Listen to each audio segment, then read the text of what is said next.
윤태권 실장 어서 오십시오. 네, 안녕하세요. 임종석 전 청와대 비서실장 종로로 이사를 간다. 이게 아주 뜨거운 뉴스네요. 그렇죠. 이게 이사를 갔다도 아니고 이사를 가려고 한다. 이런 보도죠. 예. 이게 참 뉴스가 되네요. 그러니까. 아이, 큰 뉴스입니다. 예. 네. 정치인이 그러니까 이사를 한다. 뭐 왜 이사를 하겠습니까? 그 지역구죠. 출마 지역구. 그쵸. 예. 대통령 선거 준비하는 사람들도요. 보통 이사 가요. 그래요? 대략 서울 강북 도심이나 주택가로 갑니다. 지방에 있을 수는 없고 또 강남에 사는 사람들은 강북으로 가요. 보통 이미지 때문에라도 그렇고. 예. 뭐 옥인동, 구기동, 뭐 가회동 이런 데 많이들 살아요. 대권 주자들이. 네. 그리고 총선이나 지방선거 앞두고 이사 가는 사람들은 당연하게 자기 출마하는 곳으로 가는 그러니까요. 거죠. 그러니까 종로를 지역구로 삼으려고 한다는 메시지 아닙니까? 그렇죠. 임 전 실장이 몇몇 언론과 전화 통화에서 뭐 이렇게 말했습니다. 정선배, 여기서 정선배라는 것은 저기 현재 그 국회의원인 정세균 전 국회의장. 전 의장. 그렇죠. 예. 현재는 의원이고 솔직히 말씀드렸다. 출마 지역구는 내년 초께 당에서 결정 내주겠지만은 그 전까지 일단 종로에 살림집만 좀 옮겨 놓겠다고 했다. 이렇게 기자들한테 자기가 말했어요. 예. 그러자 정 의장이 알겠다 이렇게 답을 했대요. 임 전 실장은 정 전 의장에게 출마지는 어디든 마다치 않겠다. 어디에서든 최선을 다할 것이다. 이랬다고도 하네요. 그러니까 당이 가라고 하는 데에 출마할 텐데 근데 일단은 종로에는 좀 이사를 해보고 싶다. 그렇죠. 지금 현재 사는 데는 어디죠? 은평구에 살아요. 은평구. 그러니까 지난 총선에 이게 사실 되게 의외의 결과였는데 강병원 의원하고 경선을 해가지고 졌었거든요. 경선에서 졌죠. 그렇죠. 맞아요. 그래서 예. 출마를 못했는데 이게 전화 위복이 돼서 대통령 비서실장까지 됐는데 예. 은평구에 사는데 종로 출마 생각도 없는데 이사를 간다? 말이 앞뒤가 안 맞는 이야기죠. 생각이 있다는 얘기죠. 그렇죠. 네. 그러니까 정 전 의장은 또 언론들하고 통화에서 이렇게 말했습니다. 내가 임종석한테 뭐라고 말했는고 하니 내가 자리에 연연하진 않겠지만은 종로 지역구가 내 사유물도 아니고 누구에게 주고 안 주고 할 상황도 아니다. 당에서 결정할 테지만은 야당에서 힘센 사람이 나와서 지역구를 뺏기는 일이 생겨서는 안 된다. 이랬답니다. 예. 이분도 난 못 비키겠다 이렇게 들리는 거죠. 예. 이게 또 임 전 실장이 또 뭐라고 말했는고 정 전 의장을 만났을 때는 당에서 정 선배가 해야 한다고 하면은 나는 당이 정해주는 것으로 가되 종로라는 상징성과 관례 등으로 변화가 생긴다면 내게 기회를 주는 게 낫지 않겠냐. 정중히 말씀드렸다. 예. 두 사람 다 나갈 생각이 있다는 거잖아요. 그러니까 지금까지의 발언으로 봐서는. 그렇죠.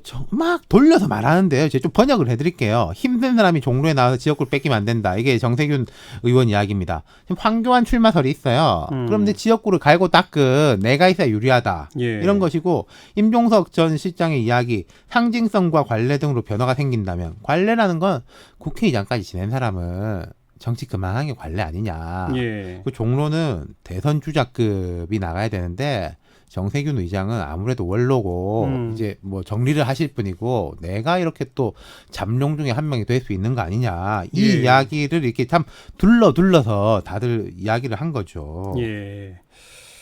근데 국회의장 마친 후에 총선 불출마하시는 분들도 꽤 있었죠.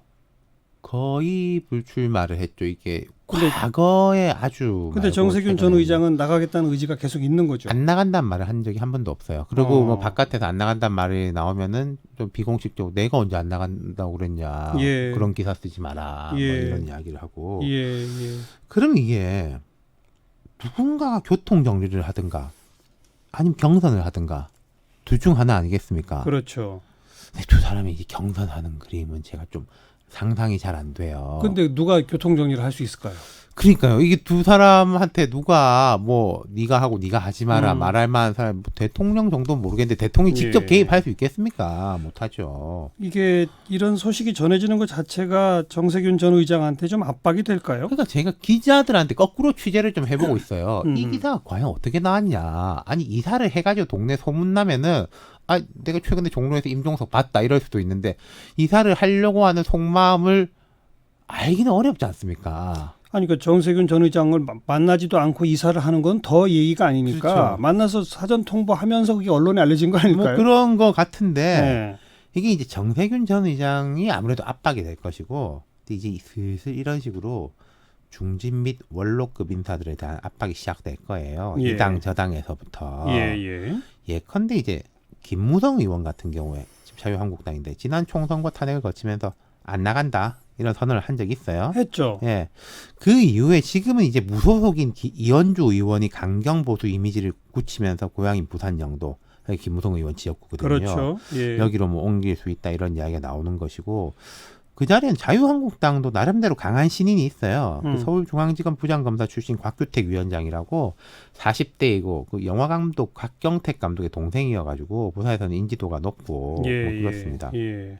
그러니까 정세균 전 의장 한 개인의 문제가 아니라 중진 원로급들 전체에 대한 압박 이런 게 시작됐다? 여기까지 봐야 될까요? 그렇죠. 그러니까 자진해서 안 나간다고 하는 사람, 뭐 예컨대 문희상 의장 같은 경우에 지난번에 사실 공천 처음 탈락했다가 적당한 사람이 없다는 이유로 추가 공천되는 수모 겪었고 이해찬 대표 공천 탈락해가지고 무소속 당선돼가 들어왔지 않습니까? 예. 근데 이제 이해찬 대표는 출마 안 한다고 여러 번 공언했습니다. 제가 볼 때 이분 안 할 것 같아요. 예.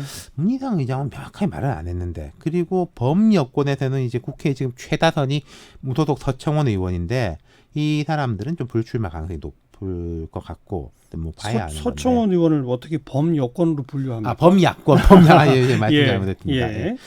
박지원 의원 같은 경우에요. 20대 국회 초반에는 뭐 전남도지사 이야기 나올 때 다음에 안 나간다 이런 분위기를 좀 잡았는데 왜 손혜원 의원하고 목포에서 갈등을 빚었지 않습니까? 나갈 것 같은데요. 그때부터 명확하게 나가겠다고 이야기를 그러니까요. 했어요. 오히려 예. 거꾸로 기회를 잡은 거죠. 예. 그러니까 이런 압박은요. 다른 당이라든지 여론의 압박보다 일단 내부의 압박이 먼저 일어납니다. 물갈이의 상징으로 나타나는 거거든요. 그렇죠. 과거 사례를 봐도 아까 제가 뭐 이해찬 뭐 여기 또 누구냐 문희상 뭐 이런 말씀 드렸지만은 항상 물갈이의 상징 18, 19대 이럴 때 보면은 친박 학살, 친이 학살 이러면서 이제 원로급 인사들 예컨대 18대 총선에 이명박 정부 출범 직후인데 박희태 국회의장 그때 국회의장이 아니었는데 공천 탈락을 시켰어요. 예. 아주 상징적으로 우리 원로도 탈락시킨다. 그렇죠. 근데 이제 뭐 원외 당대표 됐다가 재보궐선거로 이제 당선됐다가 해서 뭐 국회의장까지 됐고 더 옛날로 가면은 뭐 김윤환 이런 이야기들 많이 나오죠. 정권 창출을 한 1등 공신들을 상징적으로 날린다. 쳐내죠. 네. 네. 뭐 토사구팽 이런 예. 이야기도 나오는데 이번에도 과연 어떻게 됐든지 그럼 이게 단계가 있을 거예요. 이런 원로급 인사. 그 다음에는 한 중진급 4, 5성. 그 다음에 또 386 숫자가 너무 많지 않냐? 뭐 이런 식으로 단계. 야권에서는 친박이 이제 좀 물러서 줘야 되는 거 아니냐라는 식의 내부적인 압박들이 이제 신호탄이 올라갔다. 예. 오늘의 이 기사는 그런 의미로 정리할 수 있겠습니다. 네. 벌써 총선 열기가 슬슬 시작되고 있다는 네. 그런 신호이기도 한 그렇습니다. 거고요. 예. 네. 수고하셨어요. 감사합니다. 윤태권 실장이었어요.